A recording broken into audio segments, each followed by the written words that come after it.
नमस्कार। आज हम ऑटोमेटेड मशीन लर्निंग यानी ऑटो एमएल की दुनिया में थोड़ा और गहरे उतर रहे हैं। हाँ, पिछली बार हमने सेज मेकर ऑटो पायलट देखा था। बिल्कुल। लेकिन आज हम खास तौर पर उन सिचुएशंस की बात करेंगे जहां डेटा सिर्फ सादी टेबल्स में नहीं होता। सही। हम AWS की एक ओपन सोर्स लाइब्रेरी ऑटोग्लियन पर चर्चा करेंगे। ये वाकई जटिल मॉडल बनाने की प्रक्रिया को काफी आसान बना देती है। हाँ, सेजमेकर ऑटो पायलट टैबुलर डेटा के लिए तो बेहतरीन है, वो हमने देखा ही है। लेकिन जब बात आती है इमेज की या टेक्स्ट डेटा की या फिर और भी पेचीदा मतलब डीप लर्निंग मॉडल्स की, तो ऑटोग्लियन एक बहुत ही शक्तिशाली विकल्प के तौर पर सामने आता है। अच्छा, तो ये ऑटो पायलट से आगे जाता है? हाँ, कह सकते हैं। जहां ऑटो पायलट की सीमाएं हैं, वहां ऑटोग्लियन काम आता है। ये सिर्फ ऑटोमेशन नहीं, बल्कि एडवांस्ड ML को ज्यादा लोगों तक पहुंचाने का एक तरीका है, एक तरह से। सही कहा। तो चलिए इस चर्चा में समझते हैं कि ऑटोग्लुअन असल में है क्या, ये कैसे काम करता है, और ये टेबल वाले डेटा और इमेज डेटा दोनों के लिए मॉडल डेवलपमेंट को कैसे बदल सकता है। तो ऑटोग्लुअन, जैसा आपने कहा, AWS की लाइब्रेरी है। 2019 में ओपन सोर्स हुई थी। पाइथन लाइब्रेरी है ये। ओके। और इसका मूल मकसद है मशीन लर्निंग को सरल बनाना, चाहे डेटा कितना भी कॉम्प्लेक्स क्यों ना हो, इमेज, टेक्स्ट, टाइम सीरीज। और ये अलग-अलग डेटा के लिए खास प्रिडिक्टर्स इस्तेमाल करता है ना? बिल्कुल सही।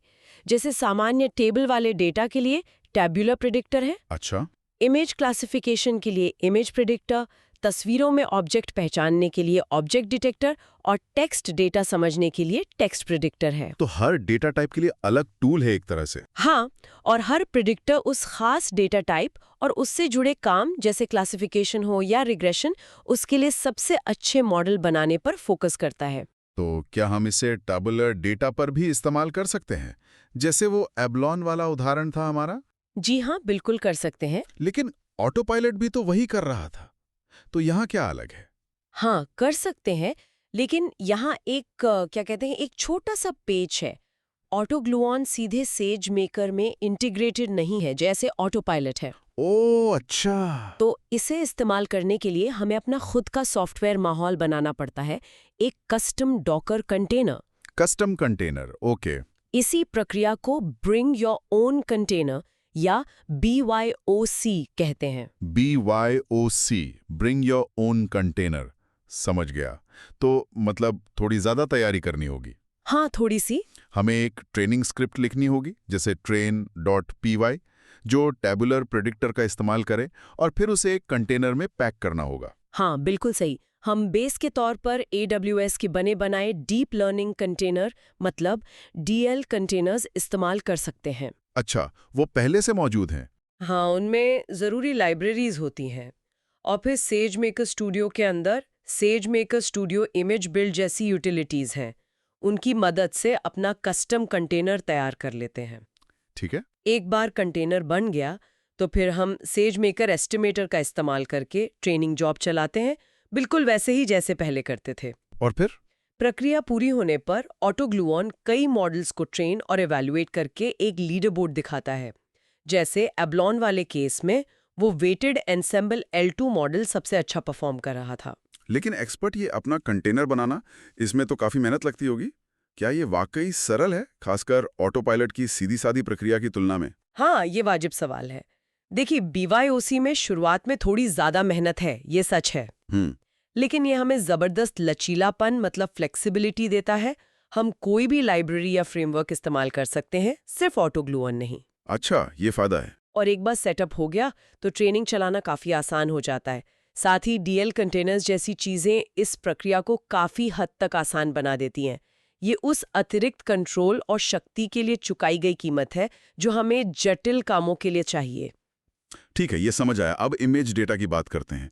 ये तो टैबुलर डेटा से कहीं ज्यादा जटिल होता है। हाँ, बिल्कुल।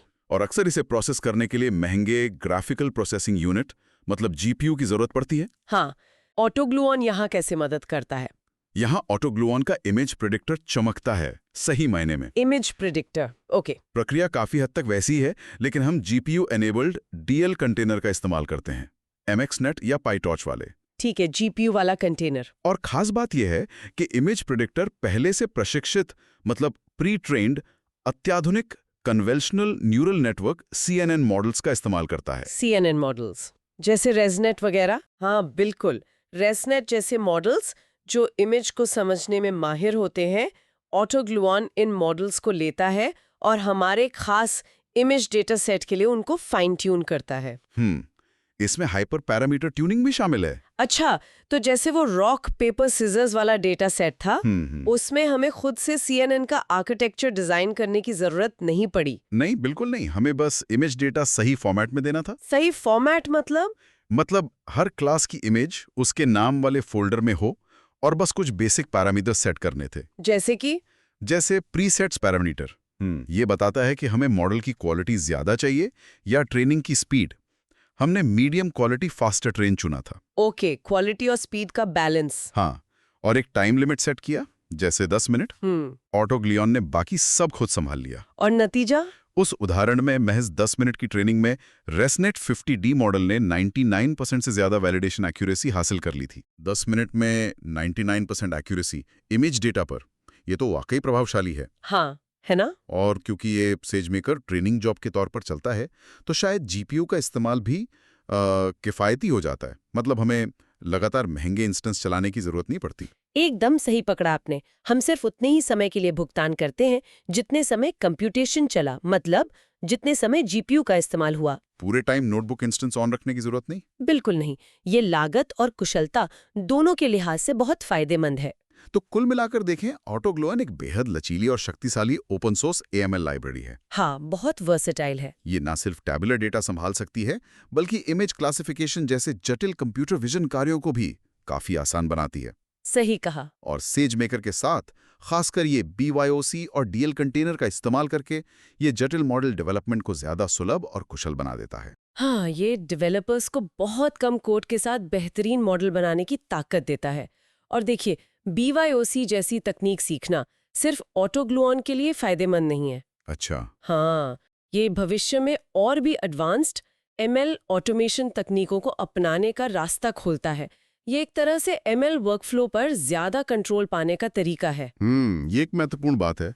तो जाते जाते श्रोताओं के लिए सोचने लायक एक बात छोड़ते हैं। हाँ बिल्कुल। जब ऑटोग्लुऑन जैसे उपकरण मॉडल चुनने और उसे फाइन ट्यून करने जैसे कामों को इतना स्वचालित कर देते हैं, तो एक मशीन लर्निंग प्रोफेशनल का ध्यान आपकी नई, ज्यादा रणनीतिक या शायद रचनात्मक चुनौतियों की तरफ जाना चाहिए।